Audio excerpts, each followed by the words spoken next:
Buenas tardes. Hoy nos toca el último tema de este curso, que es una introducción dentro de la introducción, ¿no? La clase de hoy se llama Una introducción histórica, fe cristiana y derecho en la historia. Nosotros nos hemos ocupado durante 3 clases de temas fundamentales que hacen a la visión teológica del derecho. Es decir, hemos hecho una introducción sistemática a partir de principios eje a lo que es la relación entre el derecho y Dios vista teológicamente. Ahora lo que vamos a hacer es un panorama de la realidad histórica de cómo la visión teológica del derecho ha dado consecuencias, ha dado frutos a lo largo de los siglos, en la medida en que la fe cristiana ha plasmado ciertas realidades sociales, ciertas realidades concretas de la existencia humana en el tiempo, y por lo tanto ha actuado como fermento en la masa, transformando las realidades humanas en realidades cristianas. Pero lo que vamos a examinar es eso desde el punto de vista de lo que sería la historia del derecho, o más bien el influjo de la fe cristiana en la historia del derecho.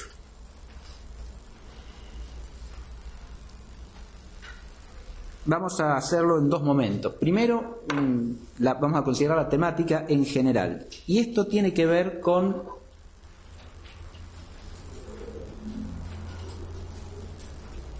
la asunción del derecho, ¿no?, por el cristianismo. Podemos hacer una cierta analogía entre lo que pasa con el derecho y lo que pasa con la paideia griega, o con la tradición cultural helénica culminada por la filosofía en los primeros siglos cristianos.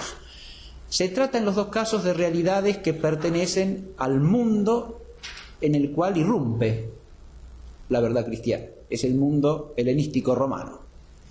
En ese mundo del orbe romano, jurídica y políticamente regido por Roma, y a la vez culturalmente plasmado por la forma mental y la forma espiritual de la tradición de la paideia helénica, griega. En ese mundo nace el cristianismo en Palestina, de la raíz de Israel. Y en ese mundo el cristianismo empieza a difundirse, empieza a evangelizar ese mundo, la iglesia empieza a implantarse en ese mundo y se encuentra con realidades incompatibles con la fe, pero al mismo tiempo se encuentra con realidades que son asumibles por la fe. Los cristianos ya desde las primeras generaciones cobran la lúcida conciencia de que todo lo que es bueno, objetivamente, procede de Dios y por lo tanto es algo que pertenece al cristiano. Es algo de lo que el cristiano tiene que hacerse cargo, que lo tiene que tomar para sí. Porque viniendo de Dios, a su vez tiene que ser ordenado y consagrado, es decir, tiene que ser integrado en el reino de Dios. Y dije que en el caso del derecho hay una analogía con lo que sería la filosofía, así como se asume la filosofía de los griegos, pero purificándola de todo aquello que sea incompatible con la verdad revelada. Otro tanto podríamos decir que acontece con el orden jurídico romano. Se lo asume en tanto y en cuanto ese orden jurídico, como orden objetivo de lo justo, contiene una extraordinaria riqueza, tanto específicamente jurídica como en sus raíces moral e intelectual.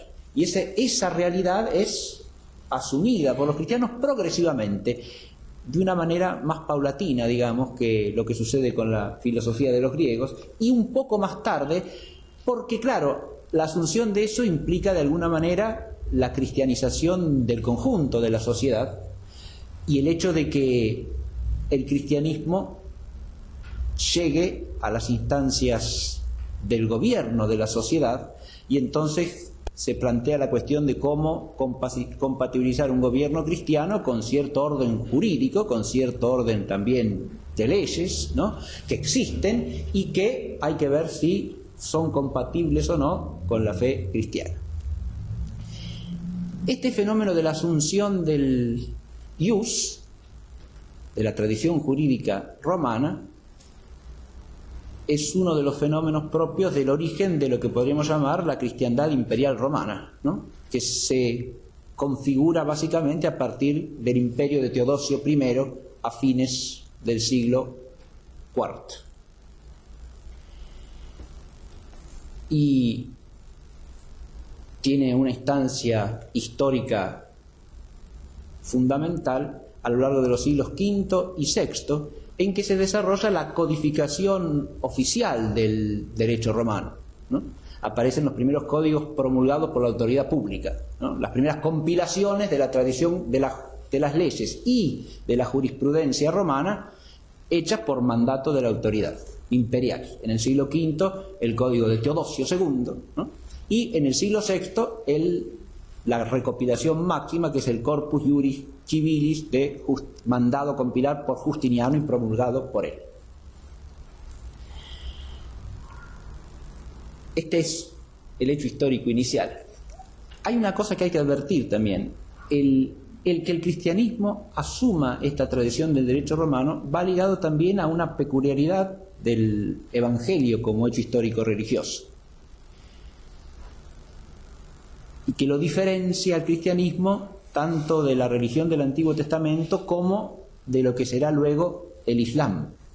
Y es que el Evangelio no provee un código jurídico completo para ordenar la totalidad de la vida social.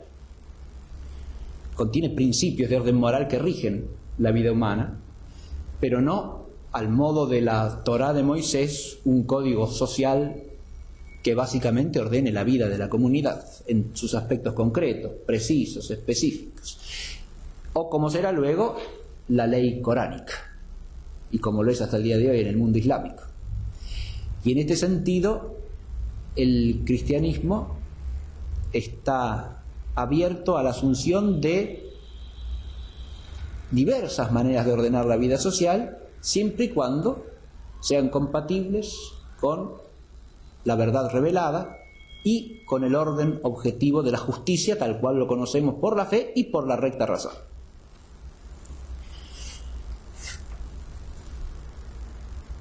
El fenómeno de la asunción también nos tiene que llevar a recordar que, partiendo de la misma analogía que hice con la paideia y la filosofía de los griegos, que los padres de la Iglesia ya desde los primeros siglos asumen con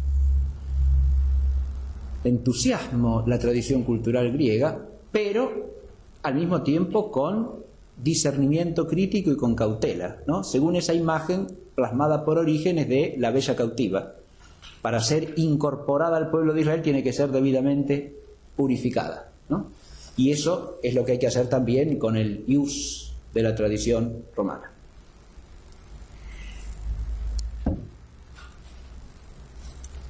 Ahora, al asumir eso, el cristianismo no lo deja tal cual estaba. No es simplemente una copia, ni es simplemente una transmisión inercial de algo que ya venía y que ya existía. Entonces, hay que hablar de una transfiguración del derecho a la luz de la fe cristiana. Ese derecho que viene de Roma, esa tradición jurídica romana, va a sufrir paulatinamente y de diversas maneras, por distintas vías, de una manera en Bizancio, de otra manera en la cristiandad latina del occidente, va a sufrir transfiguraciones, es decir, modificaciones que lo cristianizan, que lo elevan al orden cristiano. Y en este aspecto hay que tener en cuenta por lo menos tres cosas, creo yo. Primera, la fe cristiana transfigura el sentido del ius a partir de un unos nuevos fundamentos del orden jurídico. No toma el orden jurídico, está bien, toma el ius, pero ahora ese orden es visto desde unos fundamentos distintos. Esto es lo que hemos tratado de exponer en las clases anteriores. ¿Cuáles son esos fundamentos de carácter teológico del orden de lo que es justo? No se trata ya del orden de lo justo visto desde la perspectiva del antiguo paganismo romano. Se trata del orden de lo justo visto desde la fe trinitaria, desde la fe en el Verbo encarnado, desde la fe en el reino de Dios por Cristo, con Él y en Él. Entonces, es un orden de lo justo que es asumido en una visión teológica, trinitaria, del mundo y de la historia. Sus fundamentos, por lo tanto, han sido renovados profundamente, y ahí viene una transfiguración de la concepción misma del orden jurídico. En segundo lugar, hay otra esfera de transfiguración que no tiene que ver con la cosmovisión, digamos, sino con algo de orden vital, práctico, concreto, con lo que también tiene que ver el derecho, porque el derecho tiene que ver con la vida social, con la realidad de los hombres en sus relaciones sociales. Y aquí es donde la fe cristiana actúa en otro sentido, transformando la realidad vital del hombre, haciéndolo vivir cristianamente. Entonces, la transformación del derecho va a venir también por aquí, por una transformación de la vida social, en la medida en que la vida social se cristianiza y en que las relaciones entre los hombres son relaciones que se verifican al modo cristiano. Si uno piensa, para empezar, en la vida familiar, en el vínculo matrimonial que constituye a la familia, ahí ya tenemos un ejemplo concreto del cual podemos pensar esto que estoy diciendo, ¿no? Hay una realidad nueva en el orden social, vital, y esa realidad empieza a irradiar frutos en el modo de relacionarse los hombres en sociedad.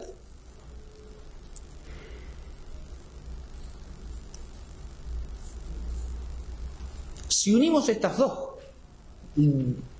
ejes, digamos, de transfiguración de lo jurídico en una sociedad cristiana y según una visión cristiana del mundo, resulta un tercer punto, y es que hay un sentido trascendente de la vida en el cual queda inserto el orden de lo justo. Este es quizá el aspecto que sintetiza lo que hemos dicho hasta aquí. ¿Por qué? Porque así como al asumir la filosofía no se la podía seguir considerando como el saber supremo, porque por encima del saber de orden racional hay un saber de orden sobrenatural que brota de la fe. La filosofía de los griegos podía ser asumida, pero no en su posición de saber culminante, porque ahora tenía que quedar necesariamente subordinada a la luz de la verdad revelada. Lo mismo pasa con el derecho en un sentido al mismo tiempo contemplativo y práctico, es decir, en cuanto al concepto del derecho y en cuanto a la realidad vital del derecho. Las relaciones humanas no es que se agotan en la esfera jurídica vista cristianamente, y el derecho como orden de lo justo temporal no es todo el orden de lo justo, sino que está trascendido por una justicia divina que abarca todo orden de justicia humana temporal y todo orden jurídico, y al mismo tiempo lo trasciende. Entonces, ese sentido trascendente de la vida y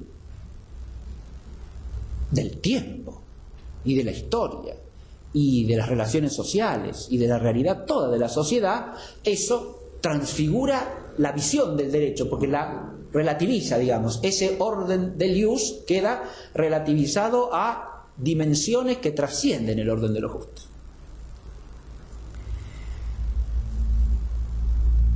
Ahora, que lo trascienden, y ahora esto también de nuevo nos sirve la analogía con lo filosófico. Lo trascienden no quiere decir que lo suprimen, no quiere decir que lo contradicen, no quiere decir que lo hacen a un lado, al contrario, lo incluyen desde una exigencia superior, ¿sí?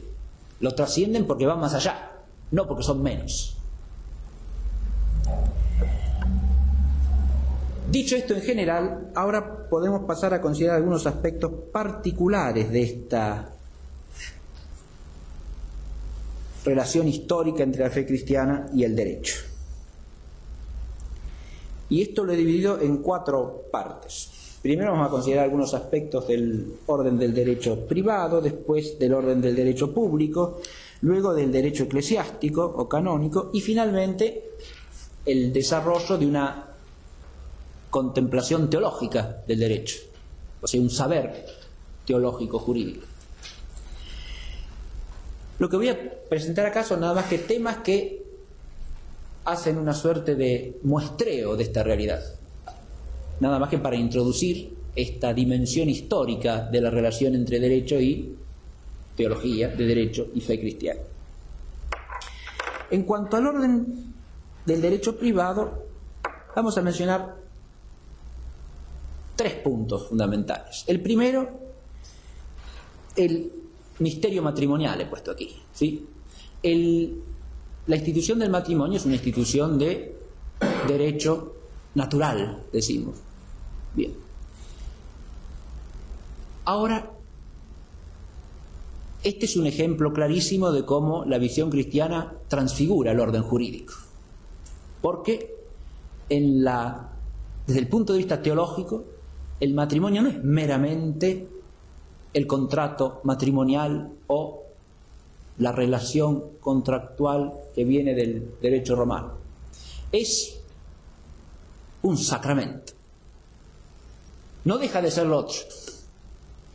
No deja de ser un vínculo fundamental para la vida social, el que funda la sociedad familiar. Todo eso permanece. Todo eso queda. El que funda toda una serie de derechos y obligaciones en los esposos, de los padres para con los hijos, de los hijos para con los padres, en diversos órdenes, ¿no? Todo eso persiste. Más aún, todo eso puede tener peculiaridades según los pueblos. Supongamos el derecho sucesorio. Y de hecho en este contexto histórico del que yo estoy hablando, a partir del horizonte epocal que hemos trazado de los siglos V y VI en adelante, esto se va a dar, porque una cosa va a ser el Imperio Bizantino, otra cosa va a ser la España visigótica, otra va a ser el reino de los francos, ¿no? Otra la monarquía de Longobarda en Italia. Y esa pluralidad se va a ir complicando con el correr del tiempo, en el sentido de que caben costumbres distintas en diversos órdenes de cosas, ¿no? Pero esa realidad fundamental que es el vínculo matrimonial, a la luz de la fe cristiana, y esto no puede entenderse sino teológicamente, es constituido en un misterio, en un sacramento, en participación real del misterio de Cristo, del misterio de la Iglesia, del misterio de la unión entre Cristo y su Iglesia. De manera tal que hay una visión ahora totalmente nueva y el llamado a la realización a través de ese vínculo de orden natural de un misterio de orden sobrenatural. Ese es el carácter sacramental del matrimonio cristiano, que es inseparable de la fe cristiana. Ese carácter sacramental no se puede reducir a ningún orden meramente jurídico. Tiene también y engendra también su propio derecho. Es decir, esto a su vez da origen a un desarrollo jurídico canónico, es decir, de derecho eclesiástico. Porque siendo un sacramento, ahora ese vínculo es de la competencia de la autoridad eclesial. Y en la medida en que es de la competencia de la autoridad eclesial, ésta tiene que establecer también leyes, normas que lo regulen, que lo protejan, que lo manifiesten adecuadamente en la vida social. A eso voy a volver dentro de un momentito. Pero lo que importa visualizar acá es cómo la realidad del matrimonio ha sido claramente transfigurada.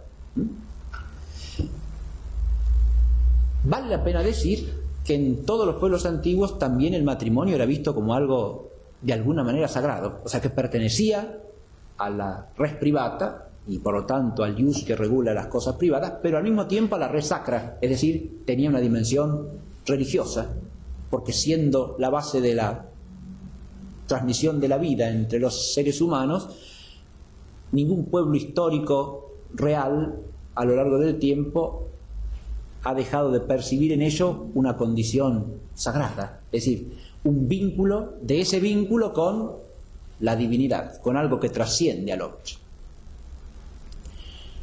Pero acá no se trata solamente de eso. Eso ya estaba también en el derecho romano, por lo menos en el derecho romano antiguo. Aunque a lo largo de los siglos eso se había ido quizá deteriorando un poco. Pero en el cristianismo no se trata solamente de eso, de que tenga un sentido religioso el vínculo, sino que se trata de un sacramento, en el sentido preciso de la fe cristiana, de una realidad sacramental. Y fíjense ustedes esto, esa realidad sacramental no pierde, insisto, su condición de institución jurídica. Acá se ve el fenómeno de la asunción y de la transfiguración, ¿no? Se asume lo jurídico. Más aún, lo jurídico, como dije, se va a precisar, se va incluso a complicar a través de la legislación canónica, ¿no? Pero, y de la reflexión sobre los aspectos jurídicos del matrimonio. Pero, al mismo tiempo eso que queda es trascendido por un sentido que va más allá del tiempo. Un sentido que es eterno. Y un sentido que vincula la realidad básica de la vida social, el matrimonio y la familia, al misterio de la salvación y a la vida eterna.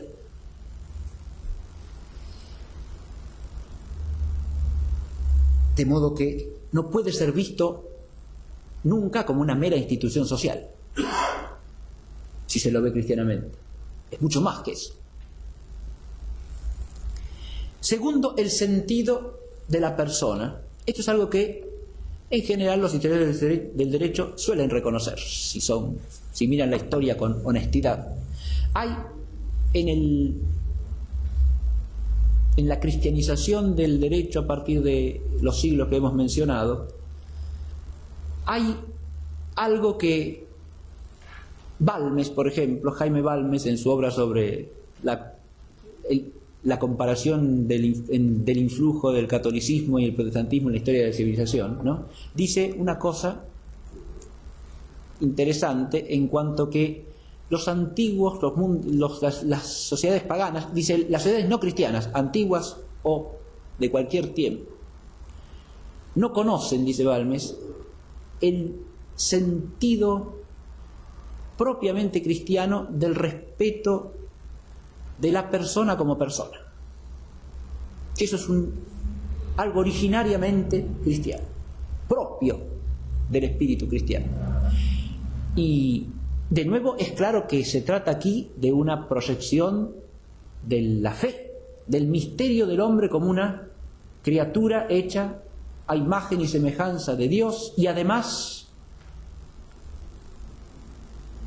redimida por medio del sacrificio del Hijo único hecho hombre. Pero además de un Dios que Él mismo es un Dios personal, es un Dios que es Padre y es Hijo y es Espíritu Santo. Y es la imagen de ese Dios la que está en el hombre, que es su criatura. Este sentido de la persona en la tradición cristiana no suprime tampoco la personalidad jurídica. Al contrario, le da un nuevo fundamento y un fundamento más sólido. No se trata del concepto jurídico de persona aquí, se trata de un concepto teológico de persona, un concepto no tampoco meramente metafísico, sino teológico de persona. Y este concepto de teológico de persona es el que asume el concepto jurídico de persona y le da un fundamento trascendente que no ha tenido antes y que no puede tener fuera de la fe cristiana. Balmes, en ese párrafo que yo estoy refiriendo, dice que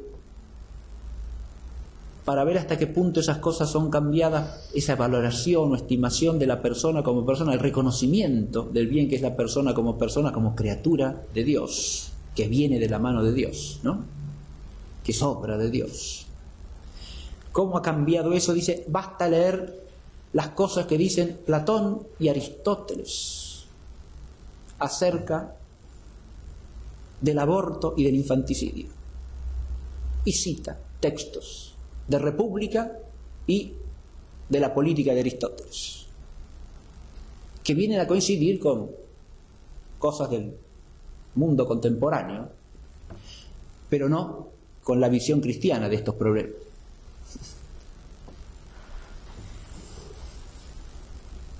Ese sentido de la persona se proyecta en múltiples temas. El sentido de la persona que es cada criatura, ¿no?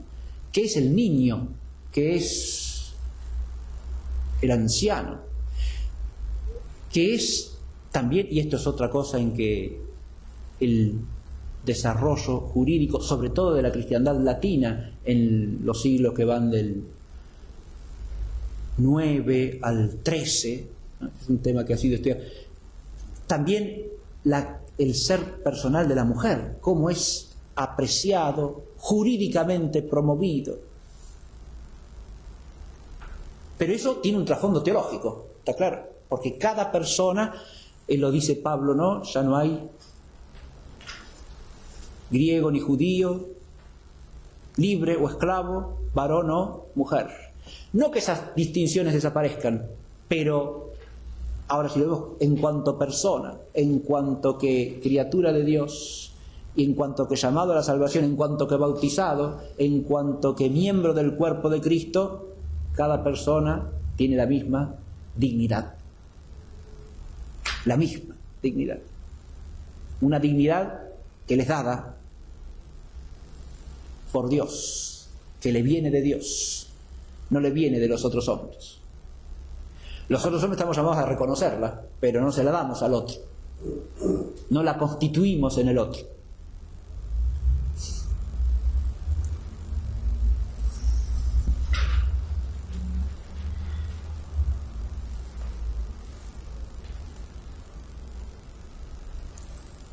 Esto se expresa incluso en dimensiones jurídicas concretas, insisto.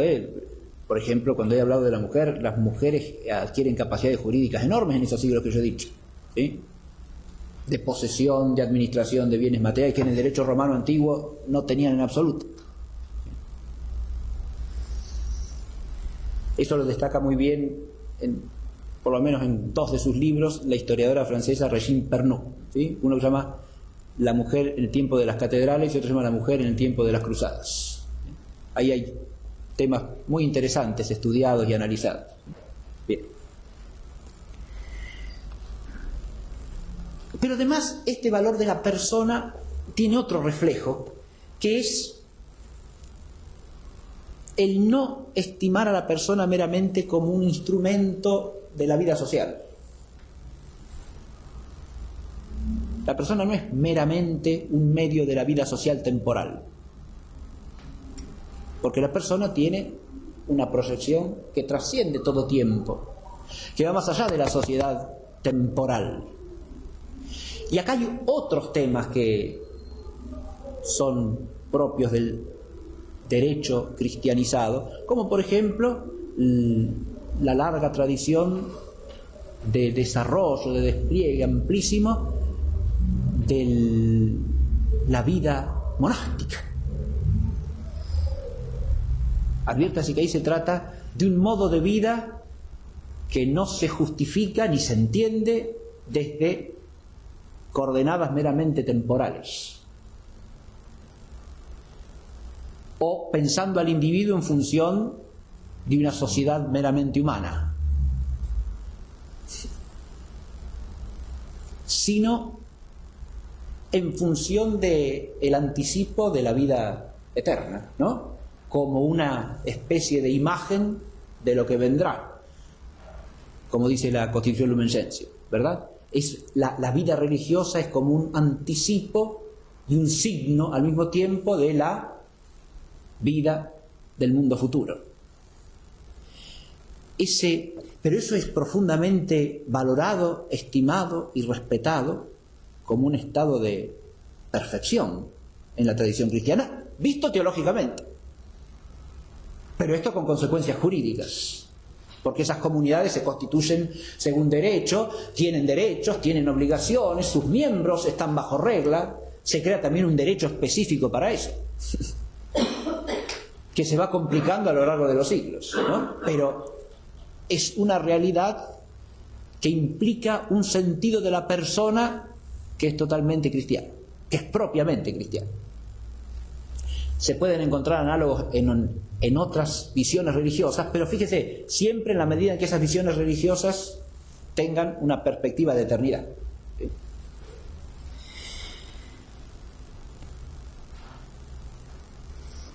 Por último menciono otro ejemplo que es interesantísimo, aunque básicamente poco conocido y muy poco estudiado rigurosamente, por lo menos. Y cuando se plantea el problema, por ejemplo, de por qué entre los siglos 9, 10, en la cristiandad latina, sobre todo en ciertas áreas, se desarrollan ampliamente los vínculos vasalláticos, ¿sí? Hay distintas explicaciones historiográficas, ¿no? Algunos acuden a la tradición germánica, que tiene su influjo en el hecho, otros aluden a la tradición romana, el influjo es más remoto y menos probable, pero los teóricos más sólidos del hecho feudo-vasallático apuntan en otra dirección, y es que se trata de una creación propia de esa sociedad que expresa su mentalidad. ¿Y en qué aspecto expresa su mentalidad? En el aspecto de que es una sociedad que privilegia los vínculos personales por sobre los vínculos institucionales, porque el vínculo vasallático es un vínculo personal. Es un vínculo entre personas libremente contraído, entre personas libres, de las cuales uno se constituye en vasallo y el otro en señor de su vasallo, ¿no?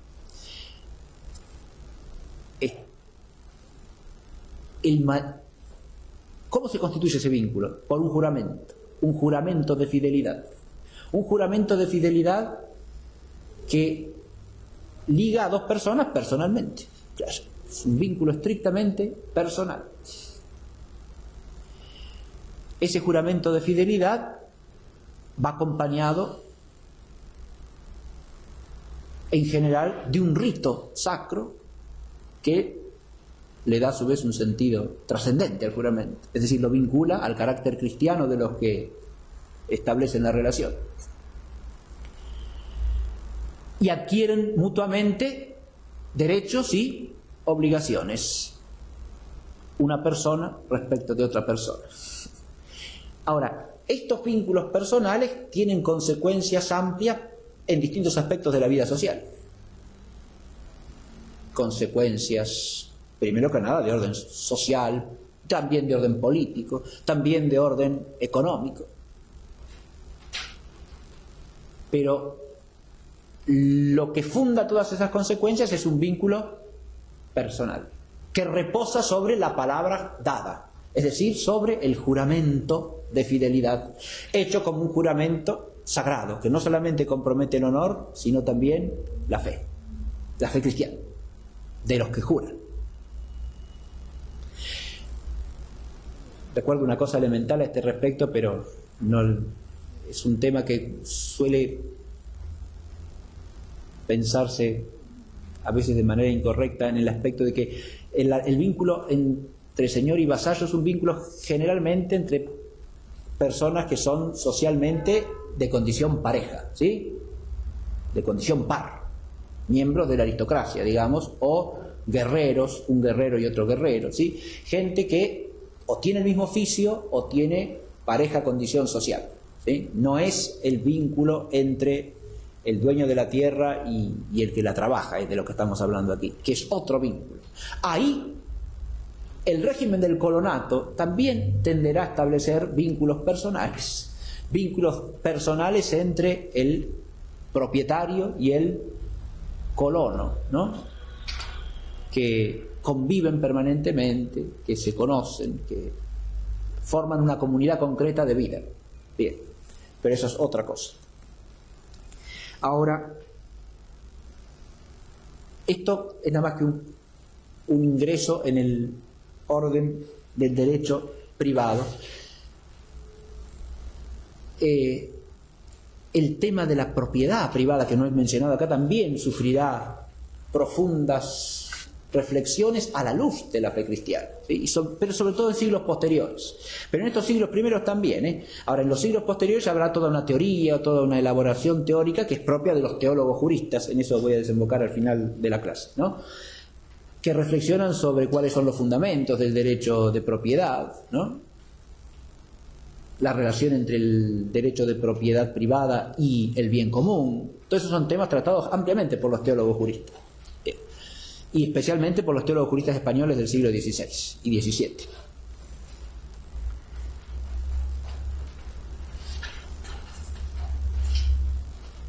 Ahora, en el orden público también hay una serie de cosas que en esto voy a ser más breve porque, como la mayoría de los presentes también estuvo en el curso anterior, acá ya nos movemos en terreno más conocido. Así que, fíjense, el fundamento de la autoridad. Esto es algo que se transfigura a la luz de la fe cristiana. El fundamento de la autoridad. Fundamento en Dios, ¿no?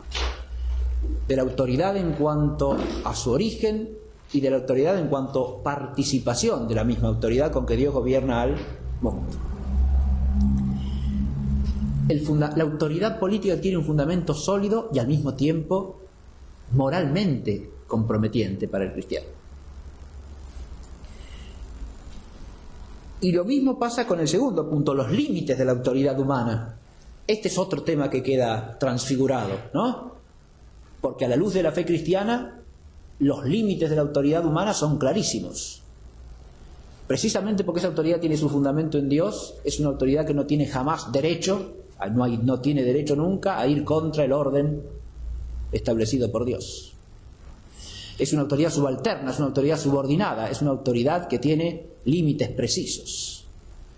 No es una autoridad ilimitada. Es una autoridad fundada, pero al mismo tiempo limitada. Y de nuevo, esos límites implican obligaciones de conciencia para el cristiano.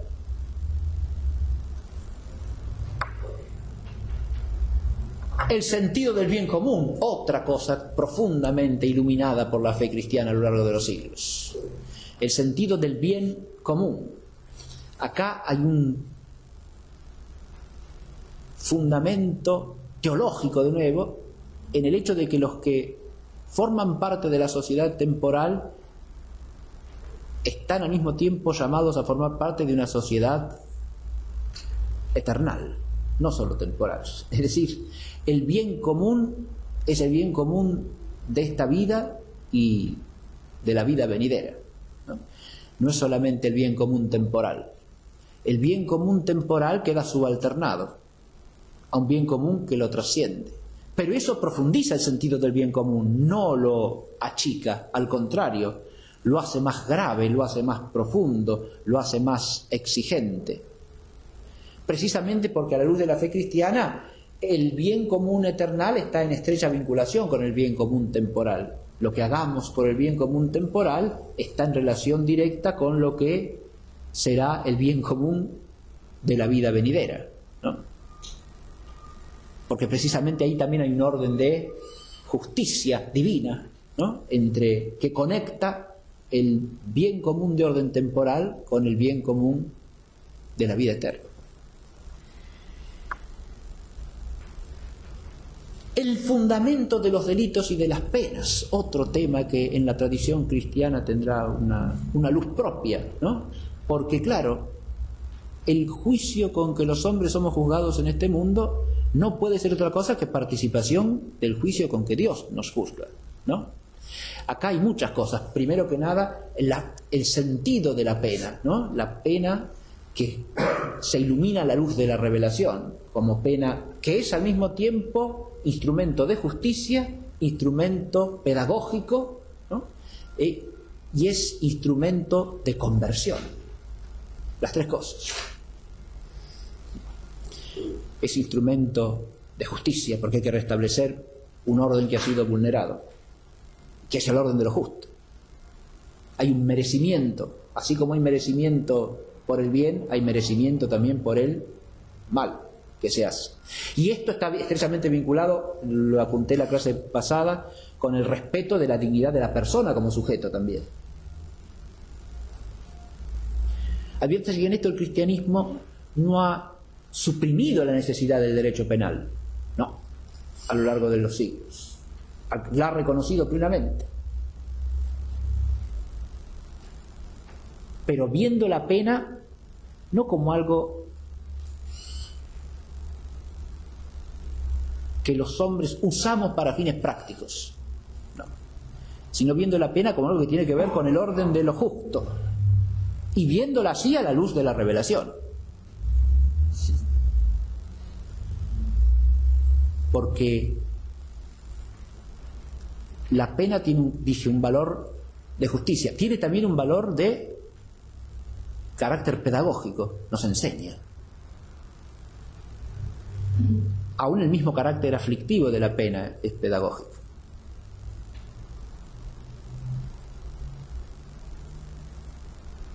Pero también es pedagógica en relación con el conjunto de la sociedad.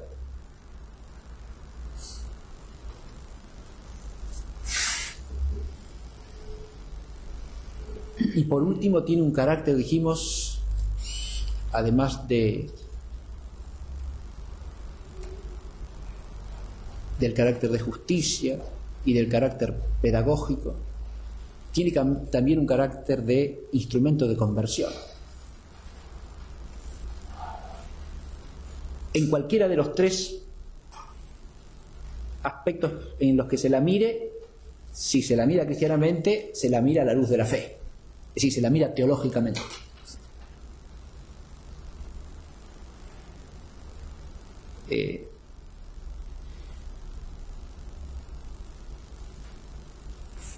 Aquí había temas también importantísimos que considerar, pero aún cuando en la tradición cristiana ha persistido, por ejemplo, la pena de muerte, que no es contraria a la ley natural, siempre ha sido vista como una instancia en la cual en realidad la pena no es algo que pone el hombre sin más, la pena viene de una ley divina. Si usted lo mira eso teológicamente, claro, Dios condena a la pena de muerte a alguien. A ver, teológicamente hablando, ¿todo el género humano está sujeto a la pena de muerte o no? Desde el pecado de origen. Y esa es una pena establecida por Dios, ¿eh? Eso es lo que dice la Escritura. Eso es lo que nos enseña la fe. Y es una pena que tiene estos tres aspectos que yo dije cuando uno la piensa.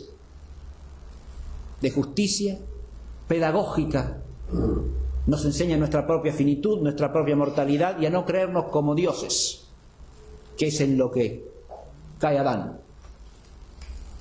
Y al mismo tiempo de conversión.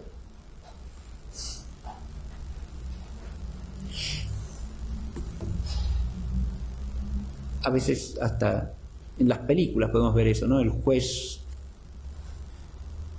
que al sentenciar a alguien a muerte le decía: fulanito, quedaste sentenciado a muerte, y que Dios se apiade de su alma, ¿no?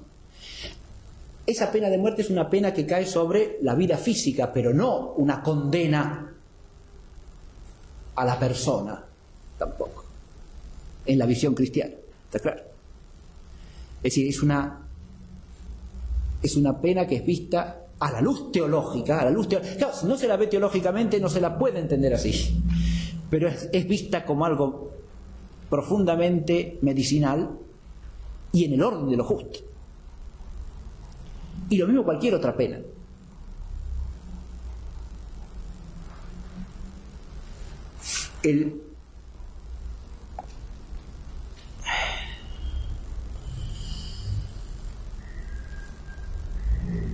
Una cosa que también aparece clara a la luz de la fe cristiana es la relatividad de imperfección del orden temporal.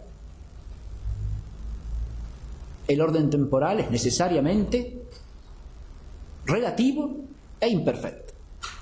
No puede ser el reino de los cielos, no puede ser el paraíso de la gloria.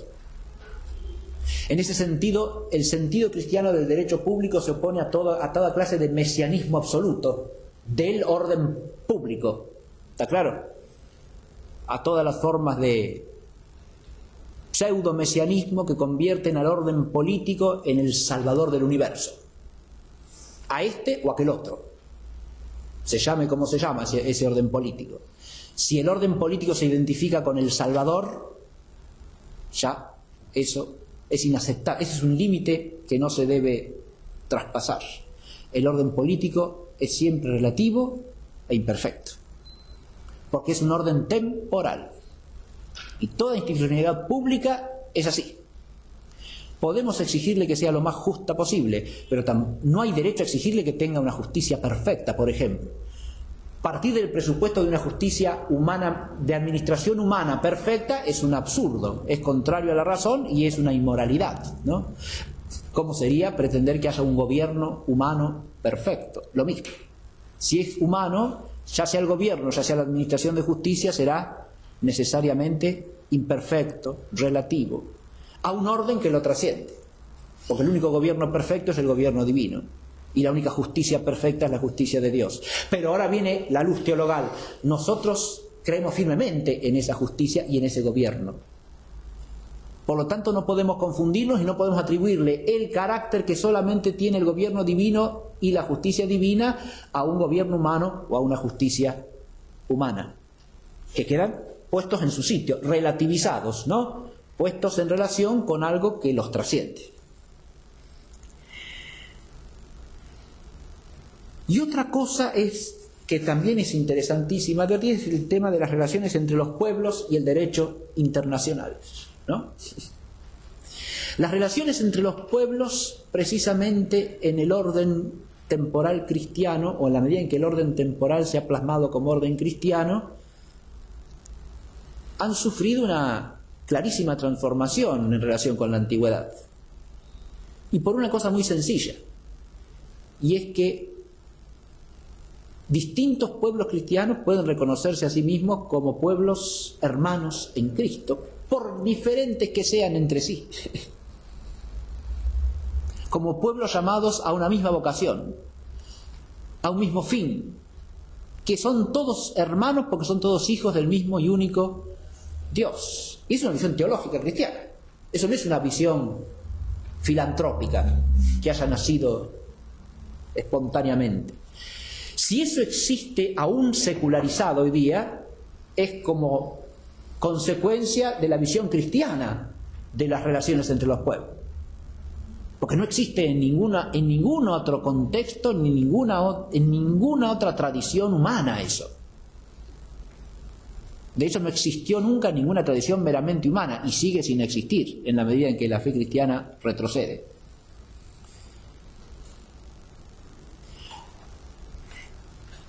Ese sentido de fraternidad entre los pueblos, ¿no? Pero una fraternidad que no es una fraternidad humanamente postulada o artificialmente construida tampoco. Es una fraternidad en el origen y en la vocación que está llamada a plasmarse en las relaciones concretas y aún jurídicamente entre los pueblos. De ahí que también de esa cristiandad haya nacido el derecho de gentes y el derecho que regula las relaciones entre los pueblos como derecho.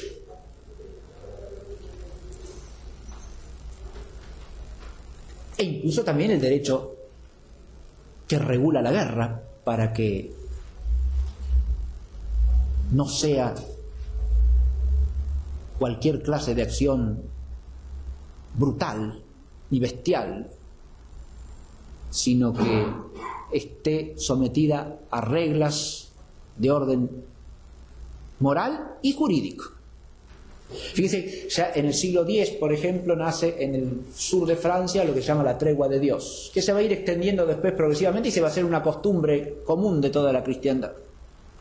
y que renueva y profundiza aquello que existía ya en la antigua Hélade del respeto de los días sacros en los que no se derramaba sangre, ¿no? Pero esto cristianamente está asociado al sentido cristiano del tiempo y de la historia, y también al sentido de que ese conflicto, que en justicia podrá ser inevitable en algún caso, no suprime la condición de hermanos de los que están luchando, ¿no? Eso no queda suprimido. Hay un mutuo reconocimiento, ¿sí? Un mutuo respeto, aún en el conflicto. Estas son cosas que cada uno de estos temas se podría desarrollar amplísimamente, ¿no? Fíjense que esa tradición cristiana perduró en vigor en sus últimas consecuencias hasta en la Primera Guerra Mundial, ¿no? En la Primera Guerra Mundial se verificó el hecho de que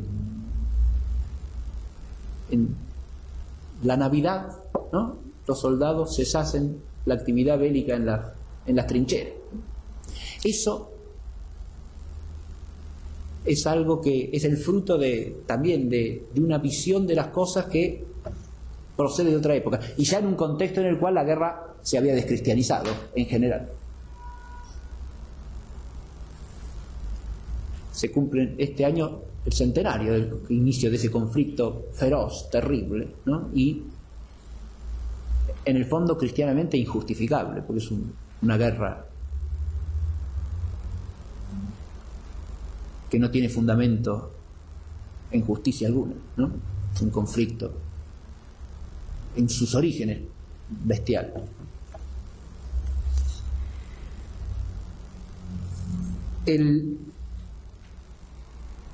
Pero además del orden del derecho privado y del derecho público está el orden del derecho eclesiástico, ¿no?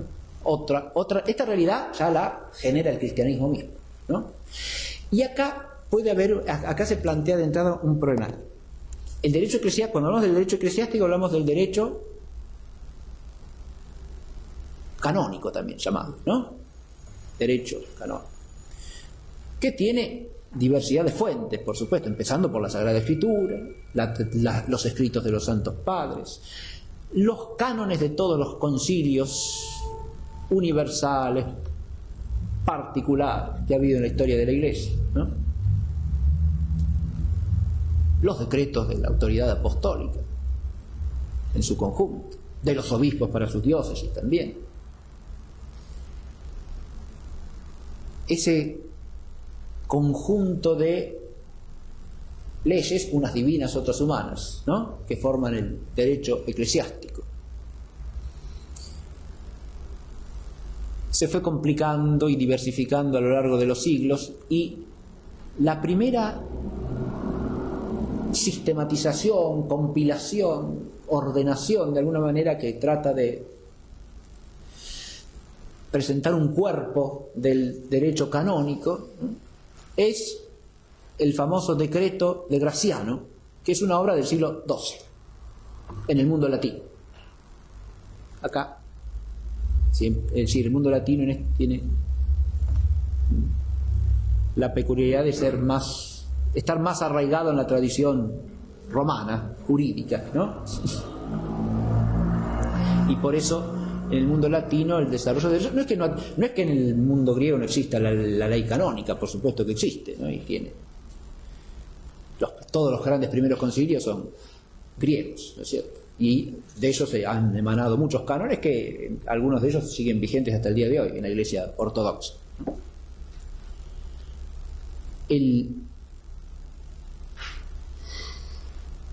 La Iglesia latina, a partir del decreto de Graciano, va a experimentar un amplio desarrollo del derecho canónico como disciplina, como algo que se estudia, se reflexiona, se medita, ¿no?, se discute.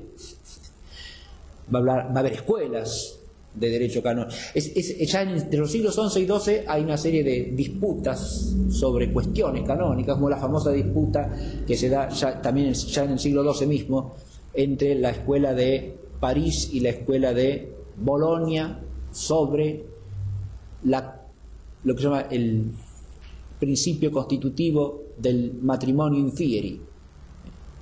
La escuela, bueno, tienen dos opiniones distintas. La de la escuela de París es que es la que lo pone en el consentimiento mutuo de los contrayentes, es la que va a tender a prevalecer, pero no sin el complemento de la otra, que es la que se llama la escuela naturalista, que pone el constitutivo último no solo en el consentimiento, sino en el consentimiento y en la consumación del vínculo matrimonial. Las dos cosas. Pero esos son dos. Me refiero a este caso porque eso es una complicación que va a ir surgiendo a lo largo. Es decir, el derecho canónico también tiene su tradición estudiosa, digamos. Los canonistas han estudiado mucho a lo largo de los siglos, ¿no? Y planteado problemas y contribuido así al desarrollo del derecho también. No solo del derecho canónico, sino del derecho en general.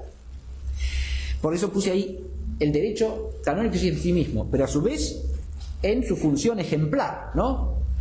El caso del consentimiento matrimonial, que da origen a una amplia doctrina sobre lo que es el consentimiento desde el punto de vista jurídico. Es decir, cómo tiene que estar expresado, si puede ser secreto o no puede ser secreto.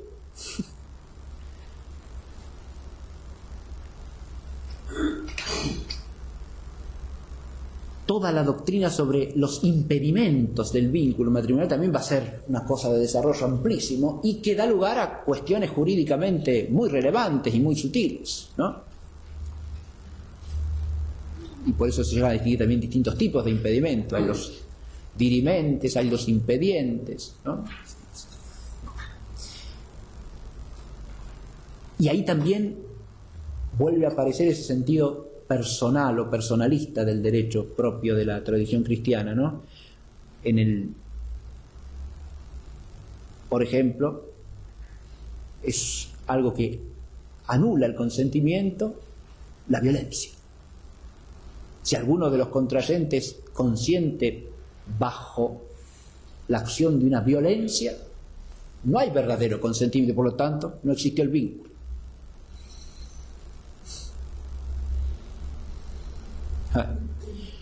Sí. Y si lo mismo si hay dolo, si hay engaño por parte de alguno de los dos, lo mismo, igual, y así.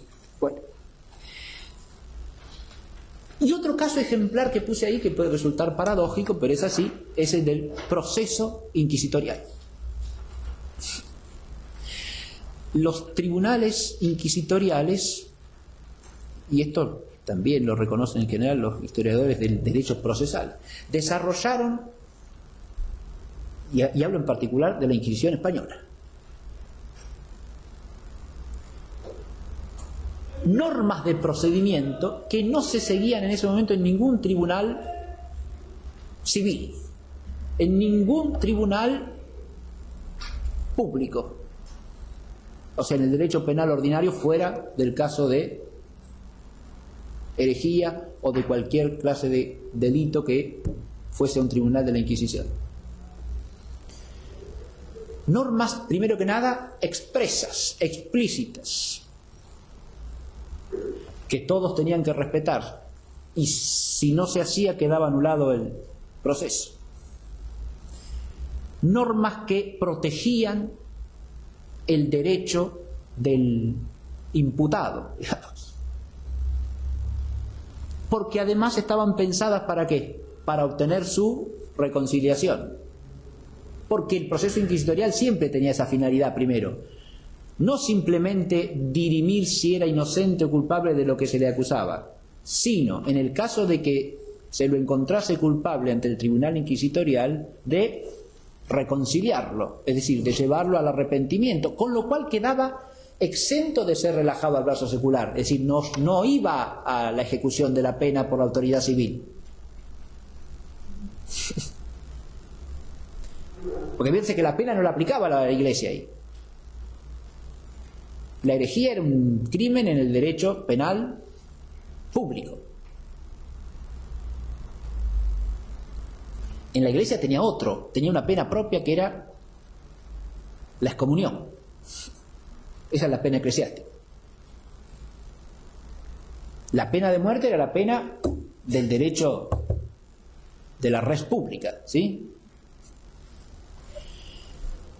Pero si el reo se retractaba o se arrepentía, quedaba reconciliado y por lo tanto quedaba liberado de la pena. De la pena civil, quiero decir. Tenía que hacer penitencia también en el orden eclesiástico,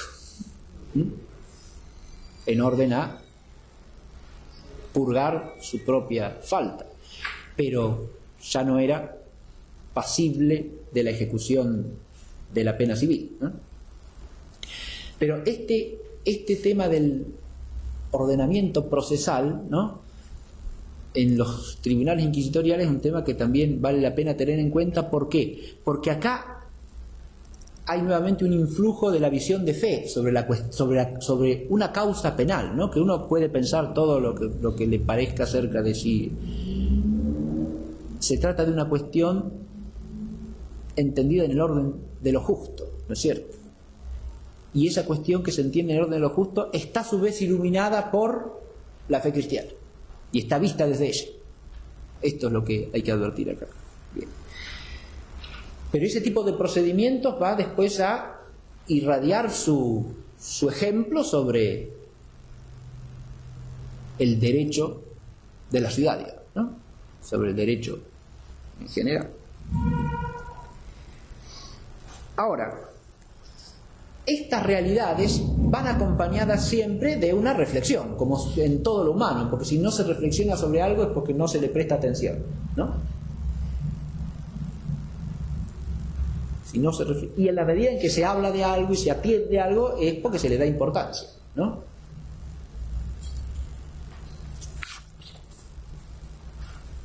Uno puede pensar, por ejemplo, que cosas como las que pasó después del final del Mundial, que la gente reacciona, hay actos de violencia, ese tipo de cosas, son desproporcionadas, desmesuradas. Pero adviértase lo siguiente: si en nuestra sociedad uno prende la televisión a cualquier hora y hay montones de personas que viven de hablar de eso, es porque eso es importantísimo, ¿o no? Usted prende el televisor a las 7 de la mañana, a las 12 del mediodía, a las 5 de la tarde o a las 10 de la noche, y hay gente hablando de eso permanentemente. Si se la pasan hablando de eso, alguna importancia debe tener, ¿no? Es decir, la gente que experimenta ese bombardeo constante tiene que pensar que eso es una cosa importantísima. No digo que esa gente no tenga a su vez su responsabilidad, según el caso. En algunos casos lo tiene, en otros menos y en otros casi nada, ¿no?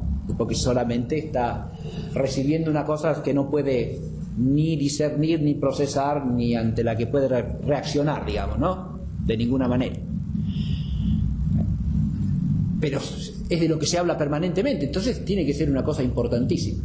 Pongo este ejemplo porque, a ver, lo que quiero decir es que si importan las cuestiones del derecho a la luz de la fe, al mismo tiempo la gente se ha dedicado a lo largo de siglos a reflexionar sobre eso. Existe una larga tradición de teología jurídica, que podemos dividir en dos etapas básicas. Una que sería la patrística, ¿no? La teología. En los padres yo no diría que hay una teología del derecho propiamente, porque no podemos identificar en los padres una literatura que reflexione en particular sobre el orden de lo justo y en el sentido del derecho, de la tradición romana.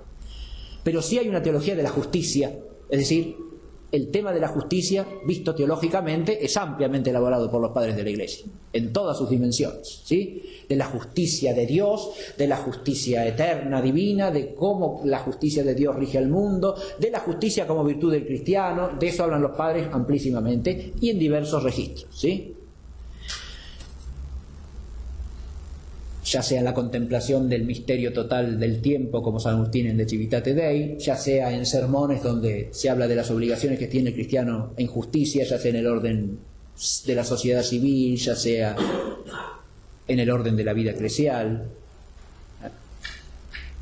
De manera que ese es un tema que está presente en Pero la teología jurídica propiamente dicha es una cosa más bien del mundo latino y que viene en la época escolástica. Por eso yo hice una lección histórica hace un rato a Graciano, que es un poco posterior al gran despliegue también de los estudios civilistas en el mundo latino, que arrancan entre el siglo X y el XI en el Studium de Bolonia, ¿no? Y se van a ir desarrollando amplísimamente con los glosadores, los posglosadores, es decir, toda la escuela de Bolonia, que va a refluir a su vez en todas las universidades donde se cultive el derecho, ¿no?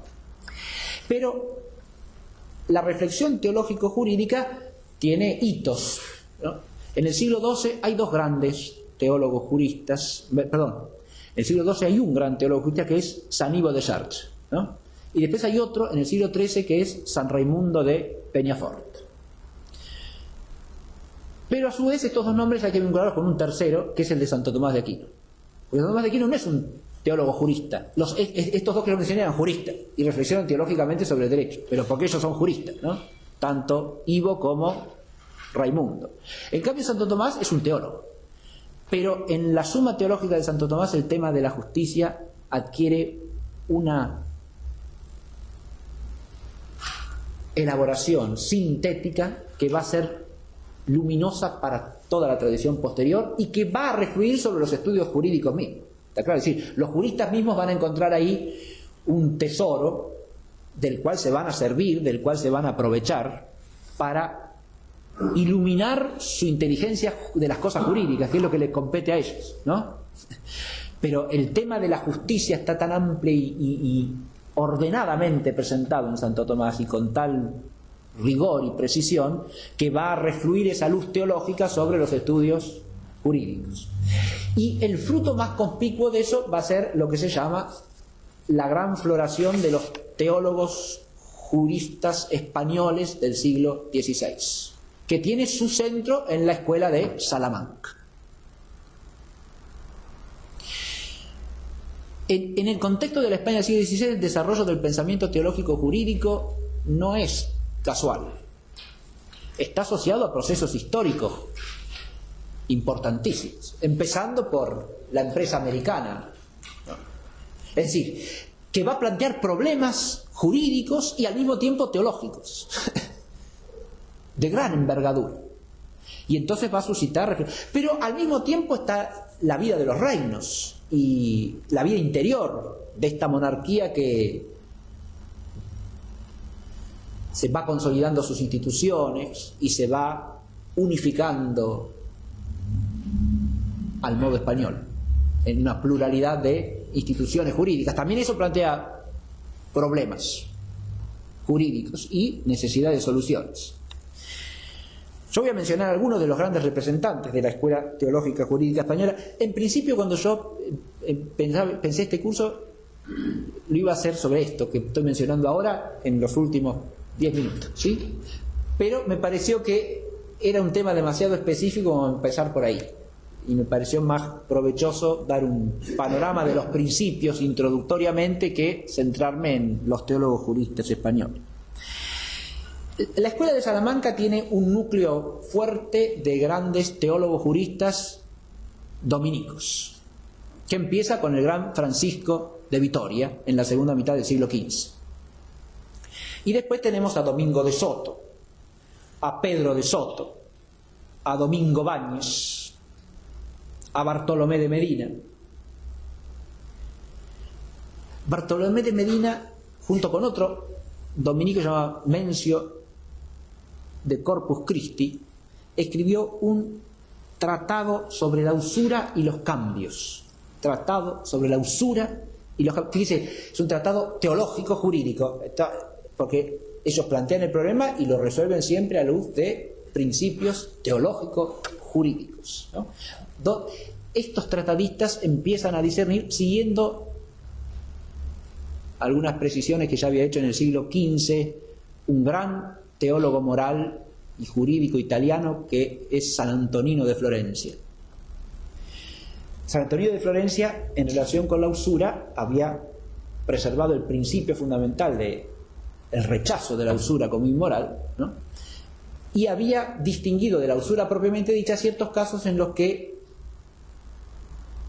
por el préstamo de dinero se podría cobrar cierto servicio en justicia, porque no era meramente, eso lo distingue de la usura, ¿sí? El caso del lucro cesante aparece ya en Antonino de Florencia, por ejemplo, cuando se puede justificar adecuadamente y en proporción, ¿no? Bien. Los teólogos juristas españoles van a abundar en estos asuntos y con una gran precisión. Estos temas económicos los ven desde un punto de vista jurídico y moral, y por eso los enfocan teológicamente. ¿Está claro? Porque los ven al mismo tiempo en el orden jurídico y en el orden moral, y tienen que remitirse a principios teológicos, de bien común, de limitación de la propiedad privada, ¿no? De respeto de los derechos de todos. Además de este núcleo de dominicos, va a haber ilustres jesuitas que destaquen en la escuela de Salamanca, aunque como los dos principales no enseñaron en Salamanca sino en Coimbra, se los llama los conimbricenses de Salamanca. Los principios de los que parten son los mismos, pero no fueron profesores de Salamanca. Los dos jesuitas más importantes en este terreno son Luis de Molina, el que interviene en la polémica con Báñez sobre la predestinación y el libre arbitrio, ¿no? O sea, eran teólogos de una envergadura extraordinaria, ¿no? Eran teólogos de primerísimo. Pero al mismo tiempo se ocupaban de los problemas concretos del bien común. ¿Está claro? Era un mundo en el cual no estaba disociada una cosa de la otra. Disputaban por un lado sobre cuestiones tan abismales de la teología especulativa como la relación entre la providencia divina, la predestinación, la gracia y el libre arbitrio del hombre. Pero al mismo tiempo se ocupaban de la injusticia, de la usura, de los límites de la propiedad privada, etc. ¿Está claro? Bien.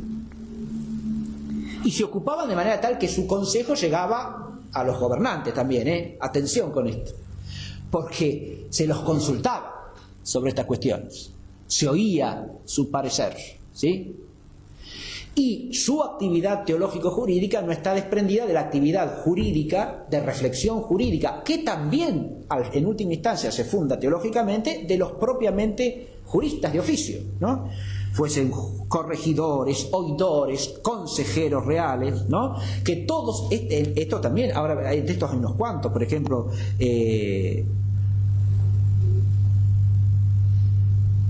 Fernando Vázquez de Menchaca. Fernando Vázquez de Menchaca es uno de los que más ampliamente profundiza el tema del origen de la propiedad privada, el origen y fundamento de la propiedad privada.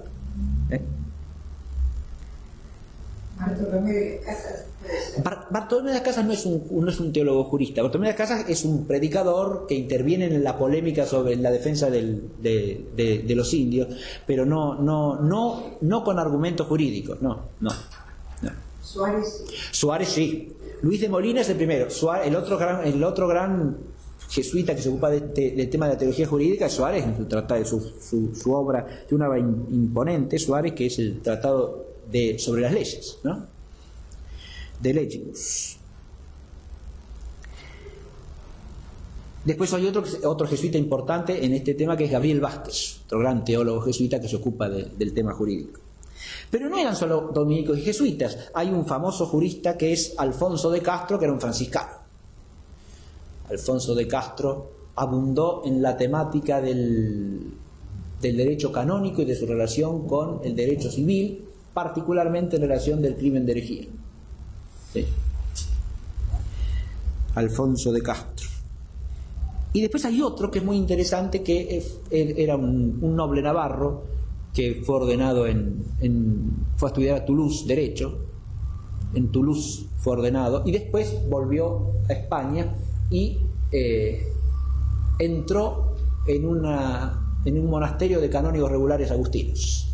Se llama Martín de Azpilcueta.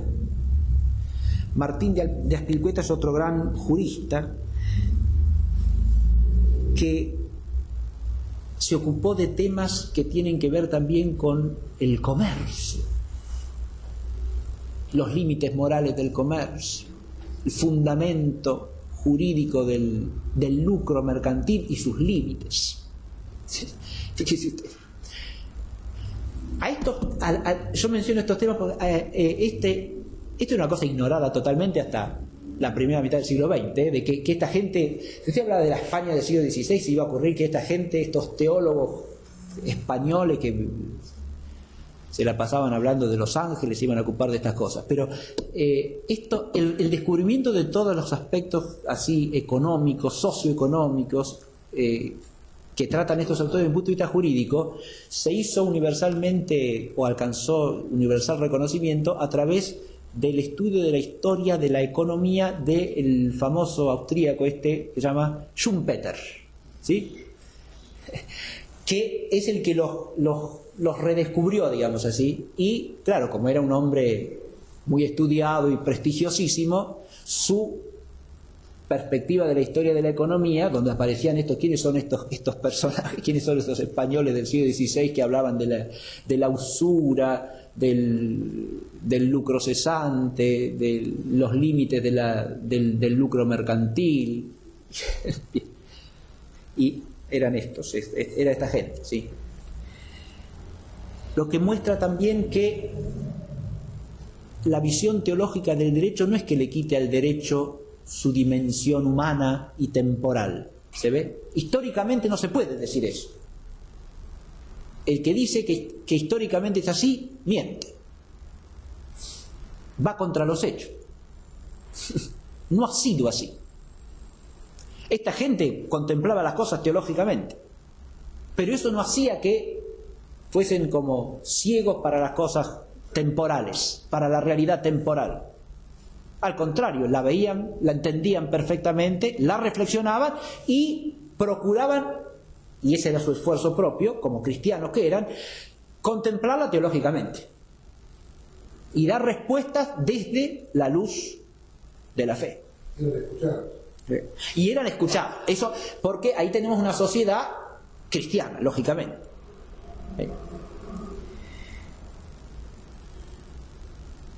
Bueno, con esto ya esta tradición de los juristas españoles también llega de alguna manera hasta nuestros tiempos, aunque con avatares, con otra condición histórico-política e histórico-social. Pero ha habido personajes que se han ocupado del tema de la justicia desde la teología en la España del siglo XX, los ha habido y de gran envergadura, ¿sí?